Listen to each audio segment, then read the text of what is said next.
Marco, Sean, it's story time. I know, you don't have to pull my finger on that one. I love stories. Usually we're telling stories on these, but today's a cool story. Not that others aren't, but we have a new organization joining us to kind of share a bit about what they're up to and who they solve problems for and what those problems look like. Yep, it's the origin story, which That's is the always origin my story. favorite because I get to know the why, the vision, the mission, and how eventually we move forward those vision and missions, which often they move as we go. So we'll see where we stand in here with Bryan. Bryan, welcome to the show. Thanks for having me. Yeah, good to have you on, Brian. And even just looking at your website, clearly, I mean, we're in a world of technology, right? Technology drives business. Technology protects business. Technology protects the teams that run all the business. There's a lot of technology flying around. Sometimes you just need some advice too on how things look. And it's clearly you're in the world of cybersecurity, but also I see on the homepage of the website law, technology, and geopolitics. A lot of things that also probably touch technology in different ways, but have an impact on how we think, how we act. Are we doing things legally? Are we doing things morally? Are we doing things ethically? A lot to consider when we're looking at business. So I'm excited to learn more about what you guys do and everything. So let's before we get into the companies I sell, let's talk a bit about you, Brian. A few words Okay. about who you are, your role at the company, and maybe your journey to your current position. A quick view of that, so we have some background as well. Absolutely. Absolutely. So, yeah, my name is Bryan Marlatt. I'm the Chief Regional Officer in North America for CyXcel. I have my origin story where I came from. So, about 30 years plus of IT and cybersecurity experience. I've been have worked kind of every kind of industry. I've also been in consulting. So I was in Big Four with KPMG. I've been a CISO multiple times. So I've really dug into cybersecurity for the past 20 plus years. Really, though, the focus is, how do you help people? And that's why, just about a year ago, a little over a year ago, I came to CyXcel. It was really to get back to consulting, to get back to, providing that support and services to our clients. Yeah. So Sean said something at the beginning when we talked about technology help resolving problem. Unfortunately, I feel like sometimes technology always sometimes it actually helped to create problems, meaning we have problems now that we didn't used to have, and I think that's why everybody needs some consultancy, because as a technology company, it's a term that applies to every company nowadays. It doesn't really matter what you do, it requires technology, and if it does require that, it requires cybersecurity. So would you agree what I'm saying? You want to just take this to the next level and maybe justify what you guys do? Sure. Yeah, when you think about technology, I don't think there's a business out there that can deal with technology. I've had experiences where I worked with a company and they said, this cyber stuff doesn't mean anything to us. They were a pipe building company. And it's like, well, do you have clients? How do you interact with those clients? There's technology everywhere. And so you have a web page, you're selling your products. Everything is relating to technology. And so nobody's impervious to a cyber attack. And, that's kind of where we started. And, in 2016, our CEO, Edward Lewis, who is an attorney, working at a company called Waitmans in the UK, very large, well-renowned law firm. And he was really focusing with clients on, the incident and then even post-incident legal support. And he thought, well, there's so much more to cyber than law. There's the technology aspects of it. And so this is where he was working with our co-founder, Jana Bermudez, who's our COO for CyXcel here in the US. And, they brought together legal and cyber. You can't have one without the other. When you're talking about an incident, you're talking about an incident response plan. Well, who's the key actor in the incident response plan? It's actually your chief counsel or your local counsel for the organization. But they can't do it alone. And the reason they can't do it alone is generally they're not specialists in cybersecurity. And so this is where they have to go outside to actually bring in the right resources during that incident to make sure the right decisions are made, the right communications happen, both internally and externally. And so that's where CyXcel really kind of came to fruition in 2023. Ed had thought about it back in 2016. There were some discussions, but it really came to fruition in 2023. Now, CyXcel was kicked off in the UK. They started with a small team, started delivering to a specific set of clients, not only in IT but also in the OT space. So there's those operational technologies, especially with COVID. In the U.S., we really saw where the federal government kind of defined who are those critical businesses that we need just to stay alive.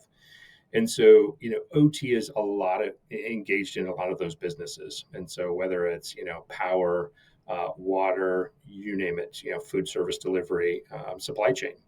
And so, we really recognize the need in the marketplace to start pulling some different capabilities together.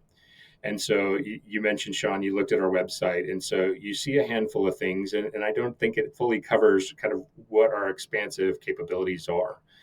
Because we do bring privacy. Everybody's worried about privacy today. There's, quite a few states today that have privacy regulations in the U.S. Of course, there's GDPR in both the UK and Europe. But there's a lot of states that are actually looking at implementing privacy laws, and so we have privacy experts on our team. We have supply chain experts. We have geopolitical risk experts, and so it's really bringing all of those things that impact cybersecurity together into one voice. I don't think you see that anywhere else in the marketplace today. Well, Yeah, and I one think, thing, sorry, Sean, because all right. you use those few things on the website. I just got my attention on the social responsibility and the human centric, because I take care of the human aspect of cybersecurity and technology. So that's where I want to go, if you don't mind, before maybe we look at more verticals or other solutions that you offer. Explain me this kind of approach, this vision that you have. Yeah, so the vision is really helping our clients to be socially thoughtful about the environment, about people, how we act in industry. And this is one of those things that actually the team from Waitman's brings. So we have an ESG experts that actually support us in that space. But beyond that, when we go to a client, the last thing we want to do is just rush into the CIO, the CISO, the chief technology officer, chief compliance officer, all of those things, those people that are really focused in the cyberspace. We really want to go to the business, because our whole goal is how do we help the business run better and more secure? So if we don't understand the business, we can't do that. And so our first step is let us talk to maybe even the CEO, but let us talk to sales, finance, manufacturing, distribution. Let us understand who you are and what you're trying to accomplish with your business. And that will actually take us to the next steps of, okay, now that we understand your business, where does IT and cybersecurity fit in? But also, what is your business trying to accomplish in the global space? We see a lot of customers in the U.S., small to medium-sized businesses that, maybe they may never expand past the U.S., but could they? Can we help them actually do that? But even those larger businesses that do have, multinational office spaces, or they're selling globally, it's how do we actually help them work in that market space? This is where the geopolitical risk comes in, because maybe it's not safe for me to set up an office space in Iran today. Maybe it will be tomorrow, but maybe not today. But what are all of those different geopolitical risks that could impact my business, and how I plan to act? Could it have a negative impact? And if so, do I want to know that before I spend a lot of money to start implementing or move my business into that space? So really focusing on what that business is trying to accomplish to get them further faster. And I like the guardians of progress. I think is one of the things I also saw. And I think most businesses, they don't really, we'll just say it, they don't really care about cybersecurity, right? They want to run their business. Some do it without fear because they don't really know. Some do it with some fear and try to work through that on their own. But how do you maybe if there's a story in here from a customer or something perhaps? How do you help them achieve what they're trying to achieve? Leverage the technology, leverage their team, leverage their partnerships, leverage the business that they've built to succeed, while also not being an inhibitor to that progress by throwing in a bunch of cybersecurity technologies and roadblocks and things like that. Yeah, no, that's a great question. It's been a few years since I started saying this, and that's I've spread it to my team over, since I've started at CyXcel as well. Is cybersecurity cannot be the team of no. We've been the blocker for so many years. We're the team of yes, but. Uh, yes, you can do what the business wants to do, but how do we do it securely? Is it put a process in place? Is it put a technology in place? What's the right way to do it? And to your point, Sean, there are so many companies out there that say, yeah, I don't need all the security stuff. I've worked with hospitals for many years, and a lot of them say, it costs me more to actually buy a team of resources to actually put the cybersecurity technologies in place and then manage the cybersecurity technologies. I'll pay the fine. That's wonderful, but when you start looking at what is the impact to your name, your brand, and do I want to go to a hospital that's going to not care about my information, my personal information, and the likelihood of it getting out into the wild is very likely because they're not protecting it. That's not who you want to be. There are some smaller organizations that also have maybe less needs, and this is where we really want to work with our clients, and we do this all the time. I'm working with a nonprofit today where they have a very small organization. uh, they make a lot of money for their customers, but they don't make any money themselves, and so they don't have a huge budget, and so a lot of managed services. Right now, we're in the process of actually assessing their managed services. Is it the right managed service? Are they getting the right capabilities? Is their managed service delivering what they're paying for? Or are they not? So, this is where we dig in a little deeper to really understand and protect our clients. Is we'll review contracts, for their third party partners, and make sure that they're getting the capabilities they need, but also going beyond that and understanding that business to say, well, maybe you don't have all the controls you need. Without understanding the business and what they want to the business to be, it's really, really difficult to understand what kind of capabilities and controls they should have. No two organizations are the same. So no two set of, if I look at a framework, NIST as an example, it's a framework, it's a guideline. A lot of people take it as, well, this is gospel and this is what I need to actually implement in my environment. It's not true. So what you should do is you should take those frameworks, and this is what we do with our clients, and then really understand which controls are applicable and which ones aren't, and only apply those to the applicable needs. And I'm wondering, because you're really talking about complexity, it is a complex world. Again, going back to technology, cybersecurity, society. So how do you start with a new customer, and where does it go from there? I mean, I see you have like an ecosystem of partners. Obviously, you don't do everything. You're not the Acme, the company that makes everything. So what is the where you focus, and how does say a process of starting working with you guys looks like? Yeah. So when you look at CyXcel, we do pre, during, and post incident support for our clients. In many cases, that pre-incident is helping them to put the right controls in place to protect the organization. Now, what does that mean? In some cases, it's really just saying, what are the potential risks to your organization? Ransomware is very common for most companies. So let's put some controls in that will prevent ransomware. Or if somebody does get into your environment, you have the right backups that you can recover. And so, you can get back up and running very quickly and get your business running again. For some organizations, it's a little more difficult. The larger organizations, depending on what critical data do they have, what kind of intellectual property do they have, and so it's really more complex than just saying, okay, I'm going to roll out a couple of controls and protect that data. When we get into the incident response, this is where we have a digital forensics team that we will bring in. We also have legal a legal team in the UK. In the US, we actually work with legal partners. And so we will bring in a legal person or team to actually support the incident, as well as our digital forensics team. That's going to give us the who, what, where, when, why, and how of the incident. And the key aspect is how to recover. And then post incident, it could be legal services. Some of those legal services could, be handling lawsuits kind of after the incident. It could be, making sure that we get the right communication out to the public, to different resources. Maybe it's to a regulator.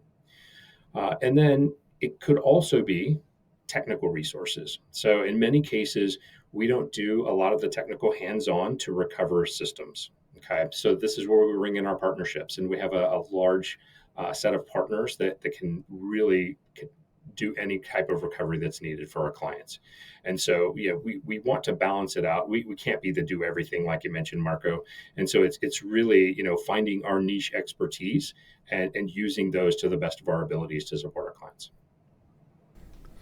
And I find it cool that you have the pre, during, and post, because you get to see a lot of things, right? We do.